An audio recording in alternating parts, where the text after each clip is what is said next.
अच्छा, एक तो हमारे पास ये गाजी के पास भी हुआ है ना इंस्टॉल, एसक्यूएल सर्वर भी इंस्टॉल हुआ हुआ है और विजुअल स्टूडियो भी है ना गाजी आपके पास?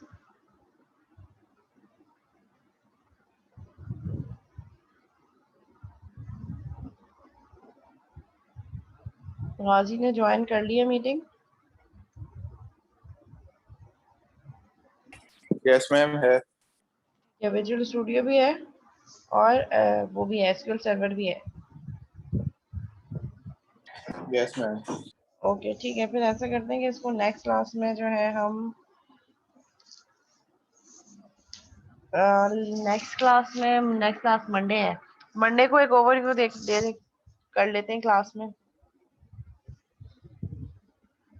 ठीक है, उसमें मैं आपको एसक्यूएल सर्वर पे जाके कुछ टेबल्स वगैरह बना के बता दूंगी कि एसक्यूएल सर्वर पे टेबल्स कैसे बनते हैं, और फिर विजुअल स्टूडियो पे मतलब एक छोटी सी एप्लीकेशन बना के उसको लिंक करके बता दूंगी।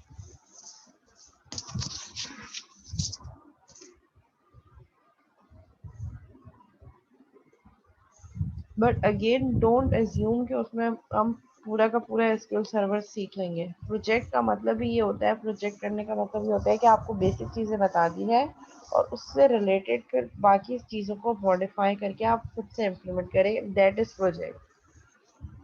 ठीक है, उसमें आपकी अपनी लर्निंग जो है वो ज़्यादा मैटर करती है कि आपने क्या चीज़ें लर्न करके इम्प्लीमेंटेशन की है। ठीक है, तो उसमें मैं आपको डेटाबेस में टेबल्स कैसे बनते हैं ये बता दूंगी। ठीक है, डेटाबेस को विजुअल स्टूडियो से कनेक्ट कैसे करना है ये बता दूंगी, और विजुअल स्टूडियो से डेटा डेटाबेस में कैसे जाएगा और डेटाबेस से विजुअल स्टूडियो में हम रिट्रीव कैसे कर सकते हैं।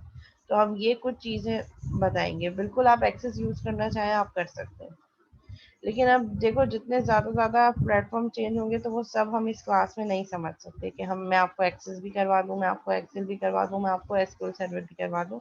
जो हमारी कोर्स आउटलाइन में बिल्कुल भी कतई नहीं है कि डेटाबेस कनेक्टिविटी कैसे होती है, लेकिन आप लोगों को प्रॉब्लम आ रही थी तो वो मैंने कहा कि एक स्लॉट हम निकाल के उसको डिस्कस कर लेते हैं।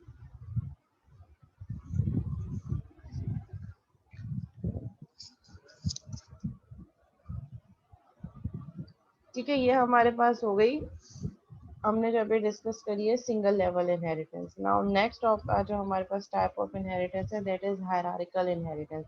Hierarchical inheritance means one parent having two child. ठीक है, कि एक पेरेंट के दो चाइल्ड हो सकते हैं। जी बेटा, आप कोई भी डेटाबेस यूज करना चाहें आप यूज कर सकते हैं, डेटाबेस इस कोर्स का इशू नहीं है। इस कोर्स में ऑब्जेक्ट ओरिएंटेड प्रोग्रामिंग के मुझे सारे कॉन्सेप्ट चाहिए आपके कोड में, और वो बाय डिफॉल्ट नहीं होने चाहिए।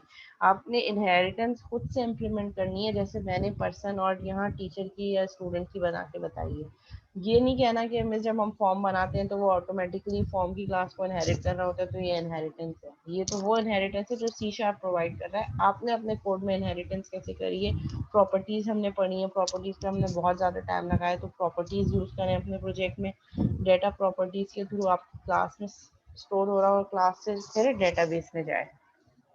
ठीक है, तो इंशाल्लाह मैं मंडे को बता दूंगी, तो वो बहुत सारी चीज़ें आपके माइंड में क्लियर हो जाएंगी।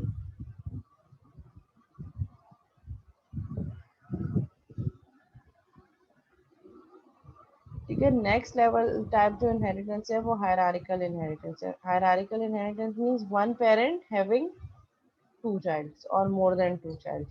तो हम इसी एग्जाम्पल को फर्दर एक्सटेंड कर देते हैं। हमारे पास मेन क्लास पर्सन है, पर्सन की क्लास से एक मैंने क्लास ड्राइव कर दी स्टूडेंट की, हम एक और क्लास पर्सन की क्लास से ही ड्राइव कर देते हैं। लेट्स सपोज उसको हम कर देते हैं टीचर या एम्प्लॉय।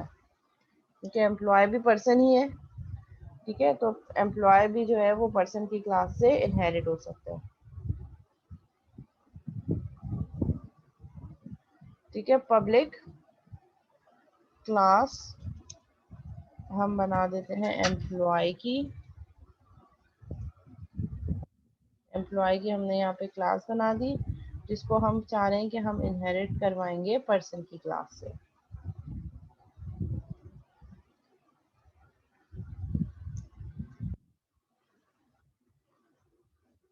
तो हमारे पास क्या हायरार्की बन गई, person having two child, student and employee.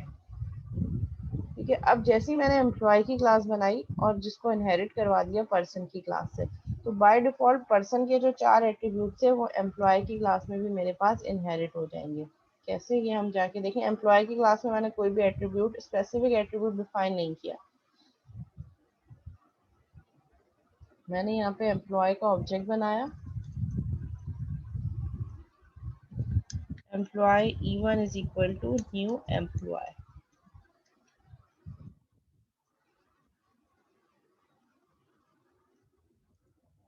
ठीक है, जैसे ही मैंने किया E1 डॉट, तो देखिए जो पर्सन के एट्रीब्यूट है वो सारे एम्प्लॉयज E1 के ऑब्जेक्ट, एम्प्लॉय के ऑब्जेक्ट में शो हो रहे हैं। Address, age, name, height and print me का मेथड। हालांकि मैंने एम्प्लॉय में कुछ भी जाके स्पेसिफिकली, एम्प्लॉय की क्लास में जाके कोई भी स्पेसिफिक एट्रीब्यूट डिक्लेयर नहीं किया, सिर्फ पब्लिक क्लास एम्प्लॉय पर्सन। लेकिन चूंकि एम्प्लॉय की क्लास पर्सन को इनहेरिट कर रही है, ये पर्सन के तमाम एट्रीब्यूट्स को एक्सेस कर सकती है through its object. E one dot address, age, height, name, print. ठीक है, अब मैं चाह रही हूँ कि एम्प्लॉय की क्लास के कुछ अपने स्पेसिफिक एट्रीब्यूट्स भी हों, तो हम एम्प्लॉय का क्या एट्रीब्यूट्स रख सकते हैं। पब्लिक स्ट्रिंग कंपनी, किस कंपनी का एम्प्लॉय है वो, company name, and then next is public string, उसकी डेजिग्नेशन क्या है, and public float salary.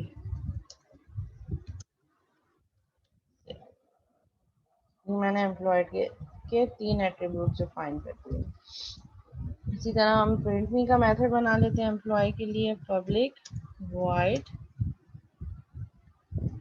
Print employ, या आप चाहें तो सेम नेम का भी यूज़ कर सकते हैं। मैंने डिफरेंट नेम मेथड का यूज़ किया, प्रिंट एम्प्लॉय। और इसमें हम कर देते हैं पब्लिक वॉइड प्रिंट एम्प्लॉय, इसके जो अपने स्पेसिफिक एट्रीब्यूट हैं वो प्रिंट करवा देते हैं। कंसोल डॉट राइट लाइन,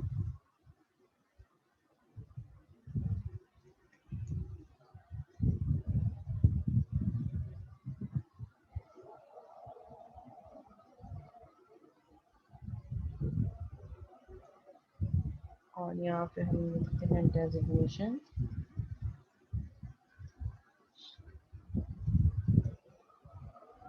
और नेक्स्ट वाले में सैलरी।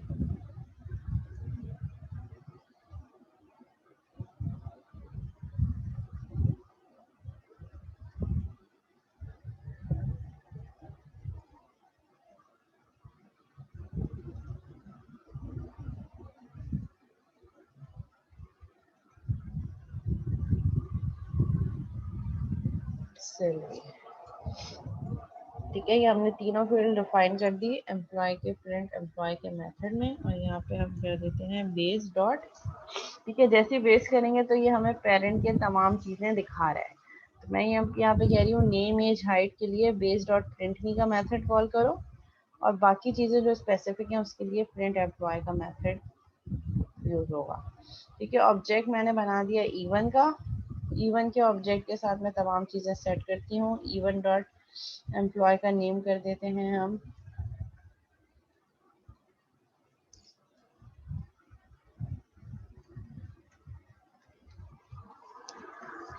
ठीक है, कोई भी रैंडम नेम दे देते हैं। फिर हम कर देते हैं E1 डॉट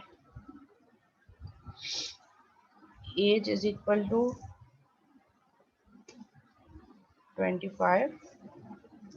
फिर हम कर देते हैं E1 dot address is equal to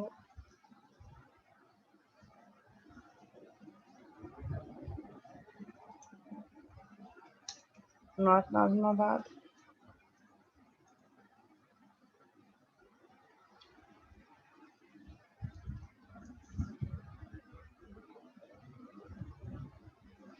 जी बिल्कुल, सिंगल कंटेंट पे भी काम कर सकते हैं आप चाहे तो। वहाँ console dot right line base dot name, लेकिन अगेन फिर number of line of code console dot right line हमें 4 दफ़ा लिखना पड़ेगा दोबारा।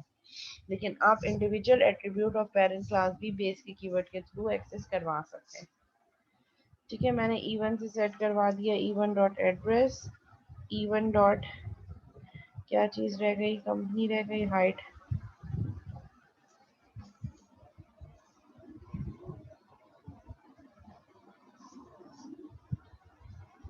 ठीक है, मैंने 6.3f हाइड कर दी और फिर मैंने कर दिया इवन डॉट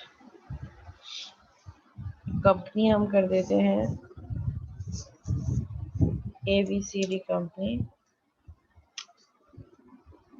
और इवन डॉट, देखिए आप एक चीज अगर आप देखें कि जो ये वाला काम है ये करने के लिए हमें सिर्फ पर्सन की क्लास ऑलरेडी डिफाइन है, वो क्लास हमें अगर हम इनहेरिटेंस नहीं करते तो यही काम हमें एम्प्लॉय की क्लास में दोबारा करना पड़ता। यहाँ पे नेम, एज, हाइट, एड्रेस दोबारा से यूटिलाइज करना पड़ता, फिर प्रिंट मी का मेथड में उनको दोबारा यूटिलाइज करना पड़ता। आप देखिए हमारी कोड रीयूजेबिलिटी बढ़ रही है और लाइन ऑफ कोड रिड्यूस हो रही है। अगर हम इनहेरिटेंस नहीं करते तो वही काम जो हमने पर्सन की क्लास में किया है वही काम हमें स्टूडेंट में भी करना पड़ता है, वही काम हमें एम्प्लॉय में भी करना पड़ता है और आने वाली क्लासेस में भी करना पड़ता है। ठीक है, तो हमारे पास क्या हो रहा है, कोड एफिशिएंट हो रहा है और लाइन ऑफ कोड हम रिड्यूस करते चले जा रहे हैं।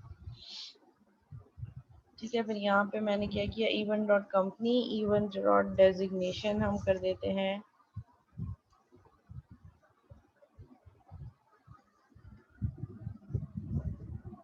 Is equal to project manager and E one dot salary कर देते हैं हम 65,000। ठीक है, ये हमने सैलरी कर दी।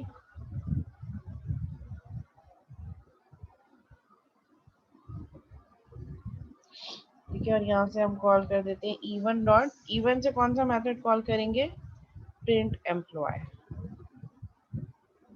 ठीक है, अगर मैं E one dot print me call करूंगी तो ये कौन सा वाला मेथड, अच्छा ये चीज डिस्टिंग्विश इसलिए मैंने एम्प्लॉय की क्लास में प्रिंट एम्प्लॉय के मेथड का नेम चेंज किया है। ठीक है, अगर मैं E one dot print me call करूंगी तो ये पर्सन की क्लास का यानी कि पेरेंट की क्लास का प्रिंट मी वाला मेथड कॉल करेगा जिसमें नेम, एज, हाइट और एड्रेस प्रिंट हो रहा है। ठीक है, हम ये करके देख लेते हैं।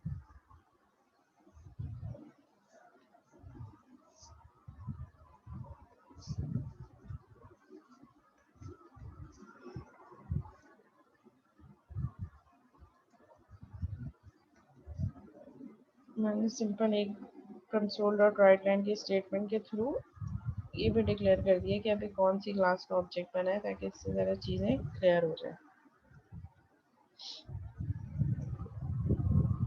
ये एम्प्लॉय है, ये पर्सन है,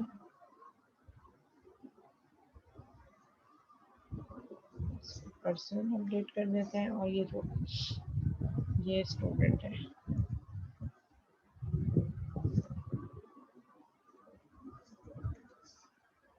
ठीक है, और यहाँ पे हम कर देते हैं, मैंने क्या किया, इवन का जो ऑब्जेक्ट बनाया है एम्प्लॉय का ऑब्जेक्ट, उससे मैंने प्रिंट मी वाला मेथड कॉल कर दिया, तो ये पेरेंट की क्लास, पर्सन की क्लास का प्रिंट मी वाला मेथड कॉल करेगा।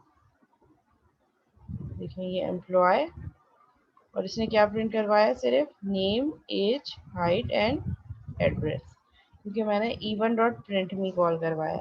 अगर मैं E one dot print me call करने के बजाय E one dot print employee print करवाऊंगी तो प्रिंट एम्प्लॉय का मेथड क्या करेगा, एम्प्लॉय वाला प्रिंट एम्प्लॉय वाला मेथड पे जाएगा, यानी कि मेन से एम्प्लॉय की क्लास के प्रिंट एम्प्लॉय वाले मेथड पे जाएगा इस वाले मेथड में, और प्रिंट एम्प्लॉय के मेथड में फर्स्ट स्टेटमेंट इसको मिली बेस डॉट प्रिंट मी, तो ये पेरेंट के प्रिंट मी वाले में जाएगा, यानी कि पर्सन के प्रिंट मी वाले में जाके नेम, एज, हाइट और एड्रेस प्रिंट करवा देगा।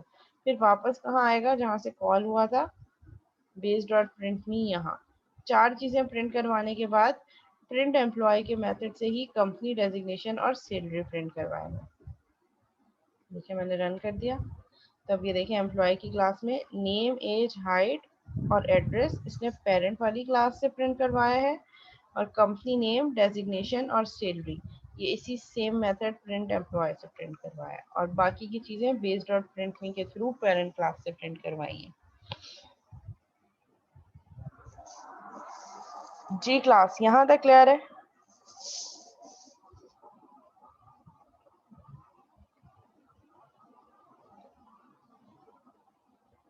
अगर यहाँ तक कोई क्यूरी है तो आप पूछ सकते हैं।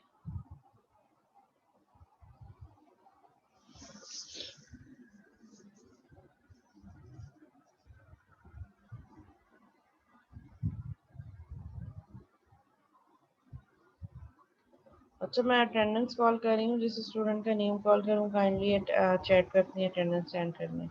सैयद अल्तमश हुसैन, सैयद अल्तमश हुसैन एब्सेंट, ड्रॉप हो जाएगा इनका course. Abdul Basit Zafar Khan, Abdul Basit Zafar Khan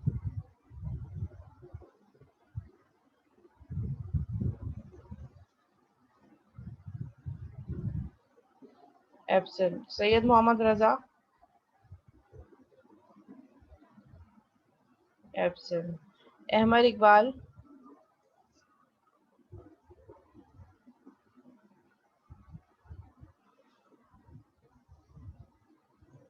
Ahmad Iqbal absent. Saifullah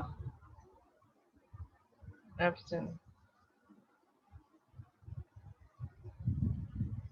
Hamza Akbar,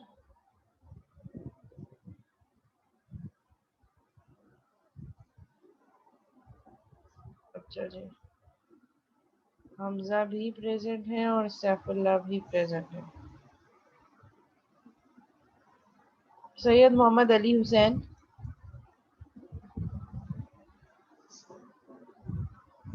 Syed Mohammad Ali Hussain,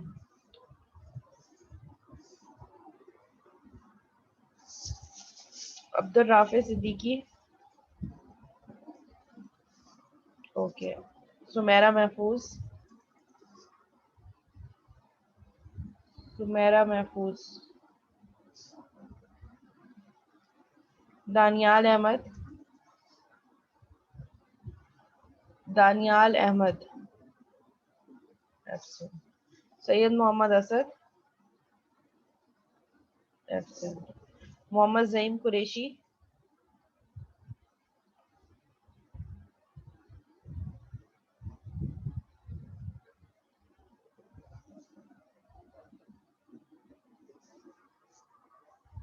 Gayur Ahmed present. Hamza Asif,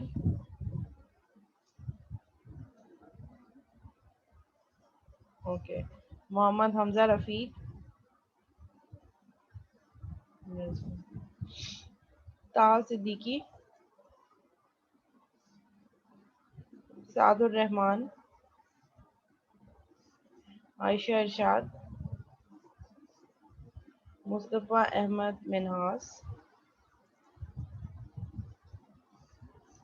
Mohammad मुनीम कुरैशी,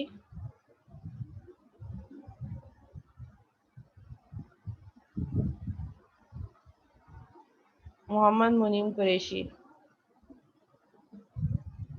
एब्सेंट। महविश खुर्शीद, सैयद मोहम्मद गाजी,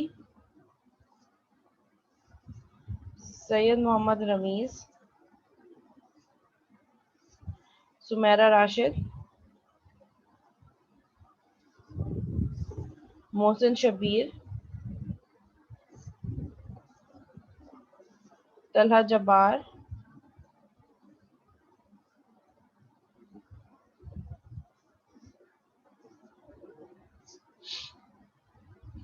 फरजान अली खान,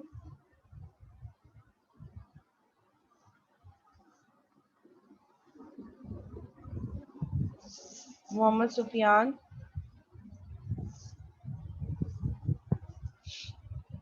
मोहम्मद मुस्तफ़ा मिनहास, अच्छा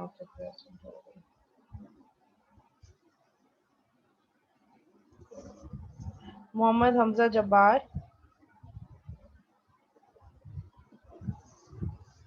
सैयदा रुमेसा, मोहम्मद हदीम, अली काज़मी, सुलेमान ज़िया। इन लोगों ने तो क्या ड्रॉप कर दिया या हो ही गया इनका कोर्स ड्रॉप, क्योंकि अब एब्सेंट मार्क होने पे इनका ड्रॉप ही हो जाएगा।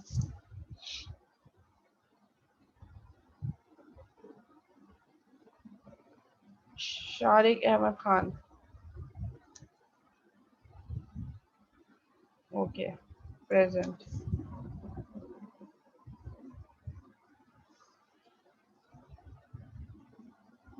जी मुनीम आपकी लगा दिया अटेंडेंस, सुमेरा राशिद आपकी भी लगा दिए। ठीक है, तो ये हमारे पास हायरार्किकल इनहेरिटेंस हो गई। One parent having two child person, and then हमारे पास स्टूडेंट एंड एम्प्लॉय, हमने दो क्लासेस ड्राइव कर दी।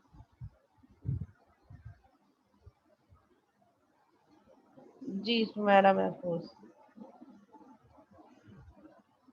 ठीक है, यहाँ तक कोई सवाल तो नहीं है? क्वेश्चन कोई क्यूरी आई थी बीच में किसी की जब मैं अटेंडेंस ले रही थी? जी अब करें क्यूरी कोई।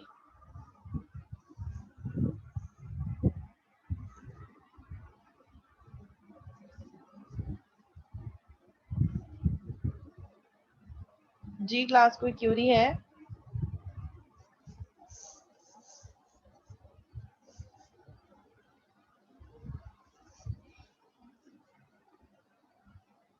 कोड तो बेटा रिकॉर्डेड लेक्चर में अपलोड करूंगी, उसमें मिल जाएगा। जो फर्स्ट कोड था वो मैंने सेंड कर दिया था। अब बाकी चीजें देखो, मैं उसमें उसी में एडिट कर रही हूँ। तो अब मैं क्या क्या चीजें सेंड कर सकती हूँ। अब मैंने जिस तरह स्टूडेंट की क्लास बनाई थी, इसी तरह एम्प्लॉय की क्लास बनाई है। सेम वैसे ही कोड है, बस अलग अलग स्पेसिफिक एट्रीब्यूट्स हैं।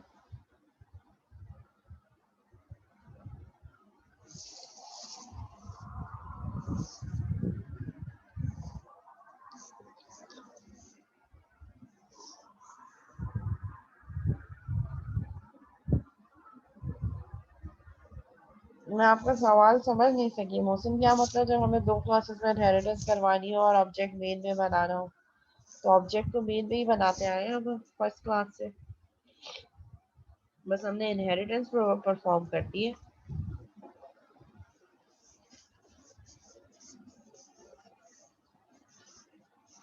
अब चाहे आप पेरेंट क्लास का ऑब्जेक्ट बनाएं तो पेरेंट के तमाम एट्रीब्यूट्स एक्सेसिबल होंगे, और अगर आप चाइल्ड का बनाएंगे तो चाइल्ड के ऑब्जेक्ट के लिए पेरेंट के तमाम एट्रीब्यूट एक्सेसिबल होंगे और उस चाइल्ड के अपने स्पेसिफिक एट्रीब्यूट भी एक्सेसिबल होंगे।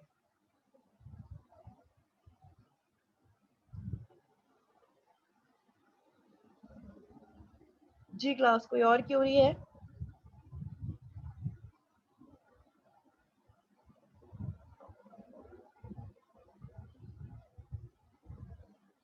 ओके कोई क्यूरी नहीं है।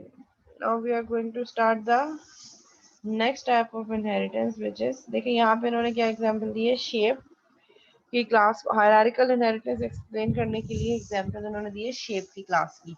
Shape, triangle and rectangle. ठीक है, तो यहाँ पे देखें हमारे पास one parent having exactly two child, triangle and rectangle. आप कोई और क्लास स्क्वायर भी बनाना चाह रहे हैं तो वो भी शेप की क्लास से इनहेरिट हो सकती है। तो उसमें हमारे पास, ठीक है, हम यहाँ से एक और क्लास भी इनहेरिट कर सकते हैं अगर हम करना चाहें तो।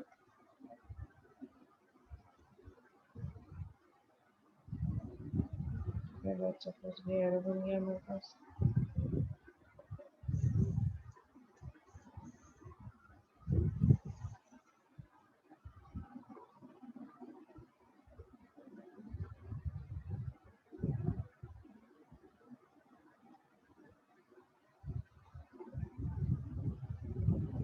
ठीक है, हमने एक और क्लास बना दी यहाँ से, इसको मैंने कह दिया स्क्वायर। ठीक है, इसका मैंने नाम स्क्वायर रख दिया। तो ये भी हमारे पास हायरार्किकल इनहेरिटेंस होगी।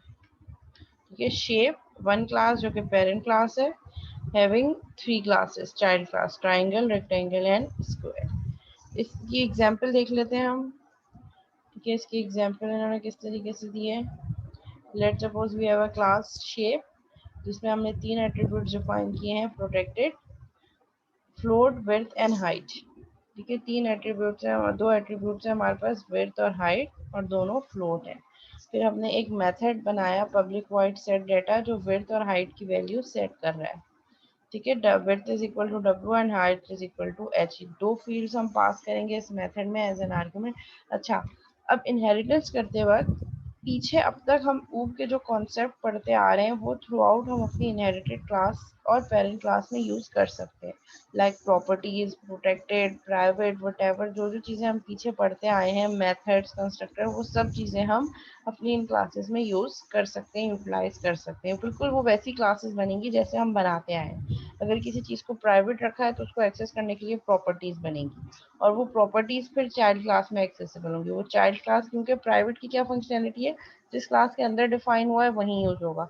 लेट सपोज कि अगर जैसे हमने एक एग्जांपल देखी, उसमें पर्सन की क्लास का जो नेम है अगर मैं उसको प्राइवेट कर दूं, तो वो चाइल्ड के लिए भी एट्रीब्यूट तो है, लेकिन वो प्राइवेट है इसलिए चाइल्ड उसे डायरेक्ट एक्सेस नहीं कर सकेगा। तो पर्सन की क्लास में आपको प्रॉपर्टी बनानी पड़ेगी और वो चाइल्ड थ्रू प्रॉपर्टी उस प्राइवेट फील्ड को एक्सेस कर सकता है। तो वो कॉन्सेप्ट जो हम पहले पढ़ते आए हैं वो वही सेम कॉन्सेप्ट रहेंगे। ठीक है, लेट सपोज यहाँ पे शेप की क्लास है जिसमें दो फील्ड्स डिक्लेयर की, विड्थ और हाइट, और उन दोनों फील्ड्स को हमने प्रोटेक्टेड रखा। प्रोटेक्टेड की क्या फंक्शनैलिटी है, जो चीज़ प्रोटेक्टेड हो गई है वो उसी क्लास में यूज हो सकती है जिस क्लास के अंदर डिफाइन हुई है, लाइक शेप में, और जो क्लास शेप की क्लास को इनहेरिट करेगी उसके लिए भी एक्सेसिबल होगा। ठीक है, पेरेंट चाइल्ड रिलेशनशिप में प्रोटेक्टेड यूज हो सकता है। ठीक है, तो हमने दो फील्ड्स विड्थ और हाइट को प्रोटेक्टेड रखा, डेटा टाइप फ्लोट रखी, और हमने एक मेथड बना दिया शेप की क्लास में जो विड्थ और हाइट की वैल्यू को सेट कर रहा है। ठीक है, मेथड नेम हमने रखा है public void set data float w and float h, यानी कि जब ये सेट डेटा का मेथड कॉल होगा दो वैल्यूज इसमें पास होंगी और दो वैल्यूज इस इंस्टेंस लेवल विड्थ और हाइट में सेट हो जाएंगी।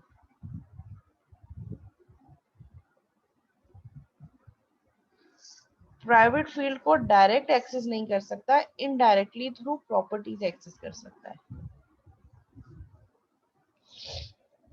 ठीक है, जो हम पहले पढ़ते आ रहे हैं कि जो जब कोई चीज प्राइवेट हो जाती है तो उसको हम आउटसाइड द क्लास एक्सेस नहीं कर सकते।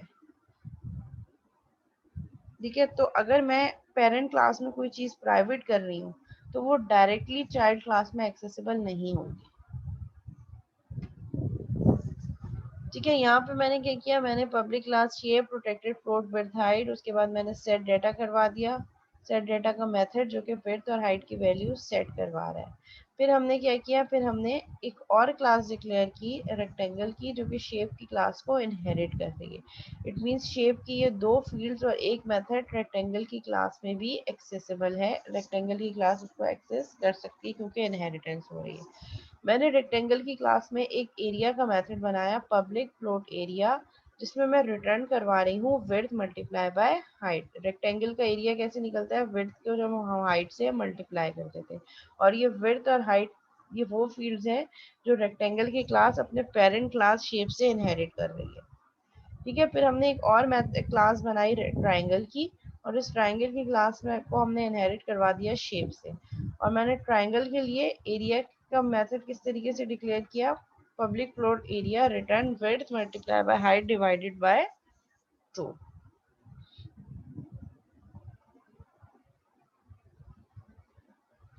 ठीक है, तो ये हमारे पास हो गया विड्थ और हाइट डिवाइडेड बाय 2, यानी कि जो विड्थ और हाइट ये पेरेंट की क्लास से इनहेरिट कर रहा है शेप से, उसको 2 से डिवाइड कर दो तो it would be the area of triangle. अब हम क्या करेंगे, मेन मेथड से जो मेन प्रोग्राम है,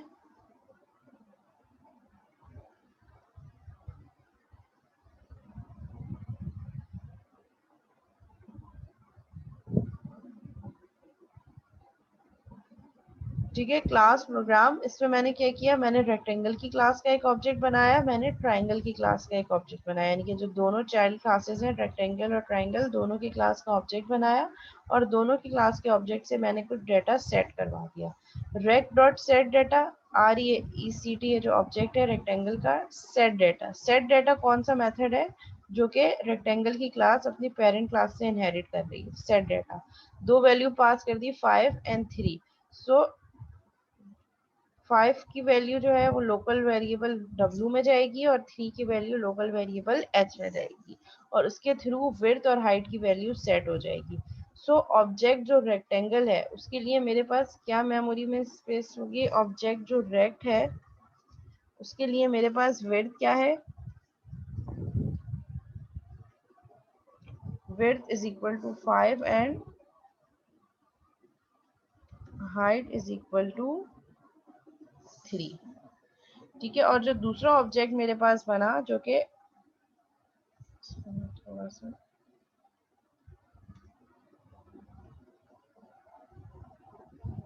ठीक है, दूसरा ऑब्जेक्ट जो बना ट्राइंगल का TRI, उसके लिए हमारे पास क्या वैल्यूज है? TRI जो ऑब्जेक्ट है उसके लिए हमारे पास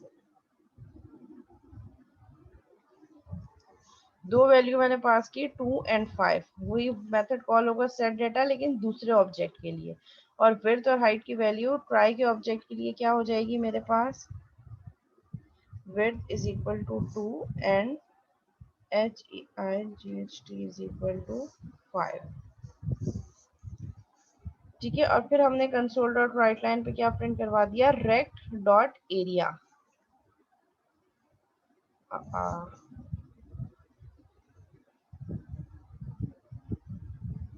ठीक है, तो यहाँ पे हमने क्या कॉल करवा दिया? यहाँ पे हमने कॉल करवा दिया रेक्ट डॉट एरिया, यानी कि रेक्टेंगल के ऑब्जेक्ट के लिए एरिया का मेथड कॉल करवाया, तो ये रेक्टेंगल की क्लास में जाएगा और एरिया का मेथड कैलकुलेट करेगा। अब ये एरिया का मेथड क्या करेगा? रिटर्न करेगा विड्थ मल्टीप्लाई बाय हाइट। तो रेक्ट वाला जो ऑब्जेक्ट था, जो रेक्टेंगल वाली क्लास का ऑब्जेक्ट था रेक्ट, उसके लिए विड्थ और हाइट की वैल्यू उठाएगा which is 5 and 3 and multiply कर देगा 5 को 3 से, 5 3 से 15, रिटर्न कर देगा 15। नई लाइन पे जाएगा, कंसोल डॉट राइट लाइन के अंदर हमने स्लैश एन यूज किया है, लाइन का ब्रेक देगा, प्लस ट्राई डॉट एरिया जो नेक्स्ट ऑब्जेक्ट बना था ट्राइंगल, उसके लिए एरिया का मेथड कॉल करेगा। तो ये ट्राइंगल की क्लास में जाएगा, एरिया का मेथड रिटर्न कर देगा width multiply by height divided by 12 2 sorry, memory में जाके देखेगा ट्राई का जो ऑब्जेक्ट है उसके लिए विड्थ और हाइट की क्या वैल्यूज है। तो ये विड्थ और हाइट की वैल्यू है 2 and 5, so it will multiply by 2 with 5, 2 multiply by 5 10 divided by 2 5। तो इस टर्म में हमारे पास क्या रिजल्ट आएगा? 15।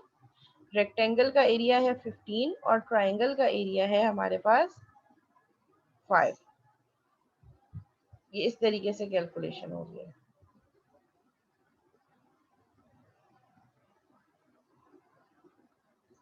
अच्छा, प्रोटेक्टेड का क्वेश्चन आपने पूछा है, किसने पूछा है? प्रोटेक्टेड मुनीम। देखो, प्रोटेक्टेड ये कर रहा होता है, जैसे हमने पब्लिक पढ़ा, पब्लिक मीन्स सबके लिए एक्सेसिबल है, same class outside the class, different name space में class, public means publicly accessible. Private means जिस क्लास के अंदर डिफाइन किया है उसी क्लास के अंदर एक्सेस होगा, उस क्लास के बाहर जब भी एक्सेस करना हो तो you can access is through properties और through get set method. Protected की फंक्शनैलिटी ये है कि जिस क्लास के अंदर डिफाइन किया है उस क्लास में एक्सेसिबल होगा, और जो उस क्लास की चाइल्ड क्लासेस हैं उन सब के लिए एक्सेसिबल होगा। So protected keyword is used for inheritance. Parent class में अगर आपने किसी चीज को प्रोटेक्टेड कर दिया है तो वो फील्ड पेरेंट क्लास में एक्सेसिबल होगी और उसकी चाइल्ड क्लास में एक्सेसिबल होगी। एनी अदर क्लास जो कि जिसमें इनहेरिटेंस नहीं होगी वहां पे एक्सेसिबल नहीं होगी। ठीक है, फिर हमने क्या किया, ये एक दफा एग्जाम्पल को मैं मीटिंग एंड होने से पहले दोबारा से रिपीट कर देती हूँ कि इसमें हो क्या रहा है। इसमें हमने 3 क्लासेस बनाई हैं, एक हमने शेप की क्लास बनाई है, एक रेक्टेंगल की और एक ट्राइंगल की। शेप की क्लास को हमने पेरेंट क्लास रखा है जिसमें दो फील्ड्स को हमने प्रोटेक्टेड रखा है, विड्थ और हाइट। और विड्थ और हाइट को सेट करवाने के लिए हमने मेथड क्रिएट किया है सेट डेटा, जो विड्थ और हाइट की वैल्यू को सेट कर रहा है।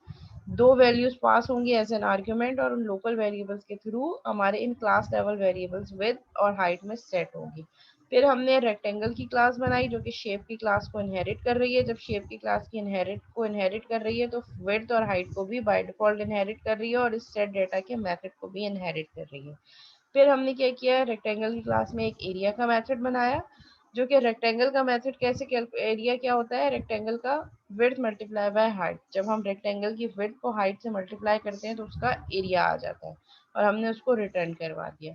सिमिलरली हमने एक और क्लास बनाई ट्राइंगल की, जो कि अगेन शेप की क्लास को इनहेरिट कर रही है। सो बाय डिफॉल्ट ट्राइंगल भी विड्थ, हाइट और सेट डेटा के मेथड्स और एट्रीब्यूट्स को इनहेरिट कर रही है। और ट्राइंगल के लिए मैंने एरिया का मेथड क्या बना दिया, जो ट्राइंगल का यूनिवर्सल मेथड है एरिया का, रिटर्न करे विड्थ को जब हम मल्टीप्लाई करेंगे हाइट से और डिवाइड करेंगे 2 से तो हमारे पास ट्राइंगल का एरिया निकल जाएगा। फिर हमने मेन मेथड में ऑब्जेक्ट बनाया रेक्टेंगल का, ऑब्जेक्ट बनाया ट्राइंगल का, और उन ऑब्जेक्ट से सेट डेटा का मेथड कॉल करते वक्त रेक्टेंगल के लिए भी मैंने विड्थ और हाइट की वैल्यू सेट की और ट्राइंगल के ऑब्जेक्ट के लिए भी मैंने विड्थ और हाइट की वैल्यू सेट की। तो जब रेक्टेंगल डॉट सेट डाटा किया तो रेक्टेंगल के लिए विड्थ की वैल्यू 5 और हाइट की वैल्यू 3 चली गई। ये दो वैल्यू पास करी थी, विड्थ की वैल्यू 5 और हाइट की वैल्यू 3। फिर उसके बाद ट्राइंगल की मैंने ऑब्जेक्ट बनाया, ट्राइंगल के लिए सेट डेटा का मेथड कॉल किया, विड्थ की वैल्यू 2 सेट करवाई और हाइट की वैल्यू 5 सेट करवा दी। फिर मैंने कंसोल डॉट राइट लाइन पर रेक्ट डॉट एरिया यानी कि रेक्टेंगल के लिए एरिया का मेथड कॉल किया। सो ये एरिया पे जाएगा और width multiply by height return कर देगा। सो विड्थ क्या है मेरे पास 5 है रेक्टेंगल के ऑब्जेक्ट के लिए और हाइट क्या है 3। So it will return 5 multiply by 3, screen पे 15 यहाँ प्रिंट हो जाएगा। फिर नेक्स्ट लाइन का ब्रेक देगा और फिर ट्राई जो दूसरा ऑब्जेक्ट है ट्राइंगल का, उसके थ्रू मैंने एरिया का मेथड कॉल किया और ये विड्थ मल्टीप्लाई बाय हाइट, जो ट्राइंगल के लिए विड्थ और हाइट थी, ट्राइंगल के लिए विड्थ थी 2 और हाइट थी 5। तो 5 को 2 से मल्टीप्लाई करेगा, 2 5 से 10 और डिवाइड कर देगा 2 से, तो रिजल्ट आ जाएगा 5। रेक्टेंगल का एरिया 15 आ रहा है फॉर वैल्यूज 5 एंड 3 और ट्राइंगल का एरिया 5 आ रहा है फॉर वैल्यूज 2 एंड 5। ठीक है, तो हमने ये दो टाइप्स की इनहेरिटेंस डिस्कस कर ली है अपनी क्लास में, single level inheritance and hierarchical inheritance. और हायरार्किकल इनहेरिटेंस की दो एग्जांपल देख ली, एक मैंने आपको जो कंपाइलर पे रन करके दिखाई और एक ये जो हमारी स्लाइड की एग्जांपल है।